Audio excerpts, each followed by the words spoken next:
नमस्ते जी।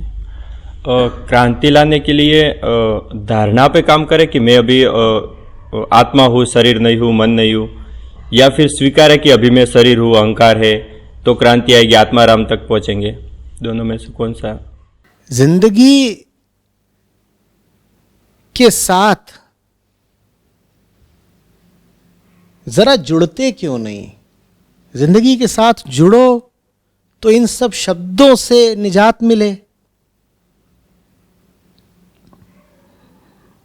ये मंत्र बार बार जप के क्या होगा कि मैं शरीर नहीं, मन नहीं, मैं तो आत्मा मात्र हूं।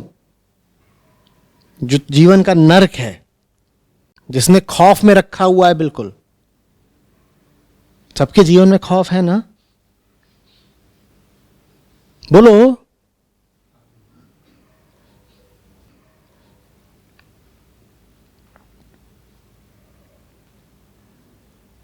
ऐसे कहने से नहीं होता कि मैं शरीर नहीं हूं, मन नहीं हूं, मैं तो आत्मा हूं। उल्टा रास्ता लेना होता है।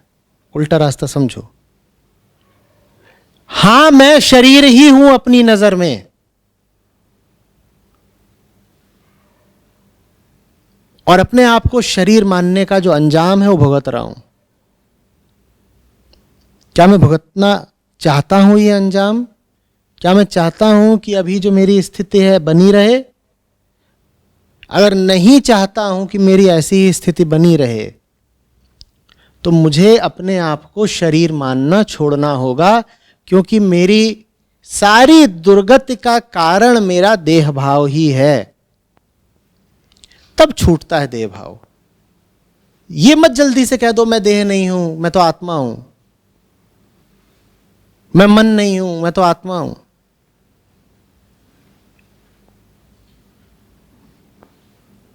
ये सब झुंझुने हैं, खिलौने हैं।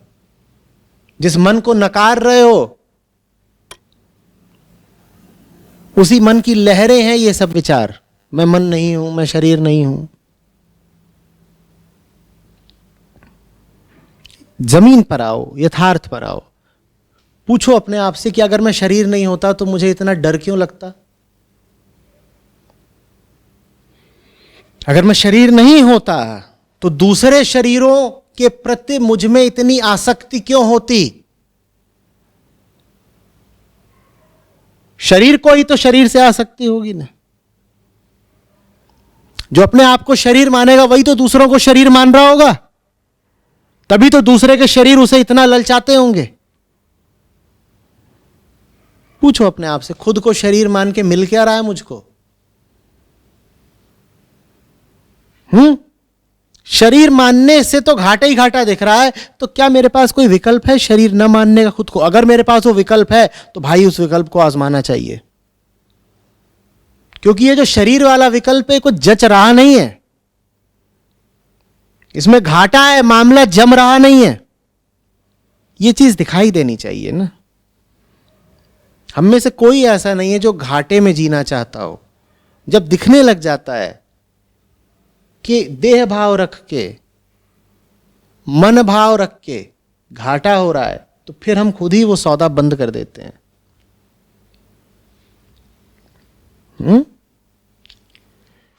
माने दोनों भी नहीं मानना है, मानना भी नहीं है, स्वीकारना भी नहीं है, ऐसा हुआ? जो सामने है, तुम्हारे पास विकल्प है उसे मानने या न मानने का। जो सामने है उसके सामने तो मजबूर हो जाना चाहिए ना। मैं कहूं कि इसको पानी मानूं या ना मानूं, तो मेरी बेईमानी हुई ना। अगर मैं ये विकल्प भी रख रहा हूं कि नहीं मान सकता, तो विकल्प ही बेईमानी हो गया ना। अगर मैं ये विकल्प भी रख रहा हूं कि मैं इसको पानी मान सकता हूं, तो जो मान सकता है अभी वो थोड़ी देर में मानने से इनकार भी कर सकता है ना। तो ये विकल्प रखना भी कि मानूं या ना मानूं बेईमानी हो जाता है।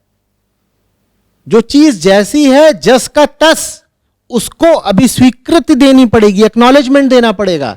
बीच में तुम अपनी पसंद नापसंद को, अपनी धारणाओं को, अपने मूल्यों को नहीं ला सकते भाई। कुत्ता कुत्ता है, ना तो केचुआ है ना डायनासोर है। कुत्ता दौड़ा रहा है तुम्हें, तुम मान्यता बनाओगे तुम्हारे पीछे डायनासोर लगा हुआ है तो बेईमानी हो गई, और तुम मान्यता बनाओगे नहीं कुत्ता थोड़े तो केचुआ है ऐसे ही रास्ते का दर, तो वो भी बेईमानी हो गई। मान्यता बनानी ही नहीं है, जो चीज जैसी है उसको वैसा देख लेना है। मानने न मानने का सवाल कहां है, इसमें जटिलता कहां पर आ रही है। जिंदगी जी रहे हो, जिंदगी के तथ्य सामने हैं, उन तथ्यों को तत्काल अनुमति क्यों नहीं देते भीतर आने की? बीच में तुम उन पर कुछ प्रयोग क्यों शुरू कर देते हो? तथ्यों को किसी प्रक्रिया से क्यों गुजारते हो भीतर तक लाने से पहले? सामने की जो बात है उससे जैसे का तैसा भीतर आने दो, उसमें जरा भी घपला घालमेल मिश्रण कुछ मत करो।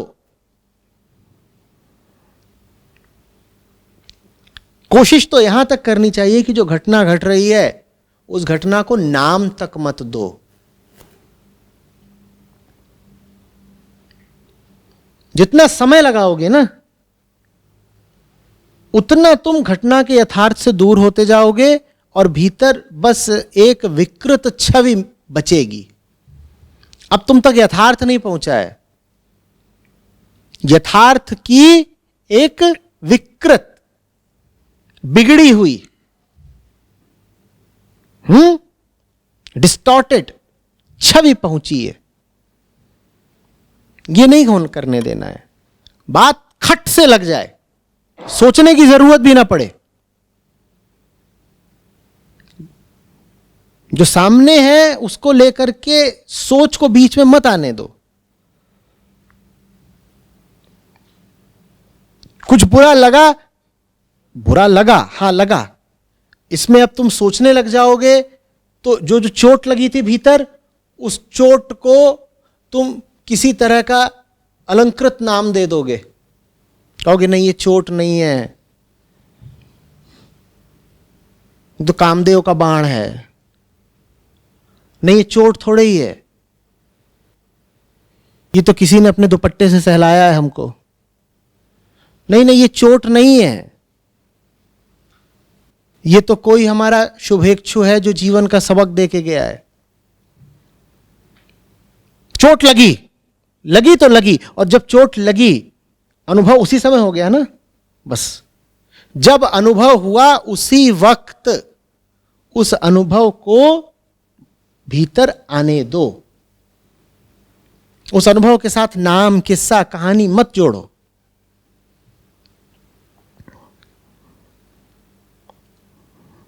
क्रांति लाने के लिए तो कुछ करना होगा, उसमें कुछ अनुभव खुद ही क्रांति ले आ देगा। तुम्हारा स्वभाव नहीं है घटिया अनुभवों में जीना। हम सब का, हमारी खुशकिस्मती है कि स्वभाव बहुत पाक साफ है सबका।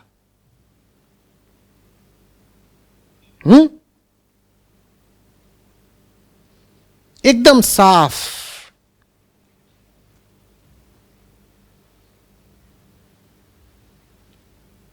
उस पर जरा भी अगर गंदगी बैठती है तो दर्द उठता है। वो दर्द ही क्रांति ले आ देता है, बशर्ते तुम गंदगी को कोई खूबसूरत नाम न दे दो।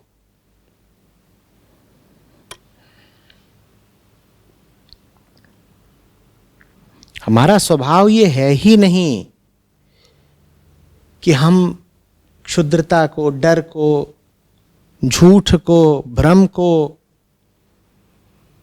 बर्दाश्त करें।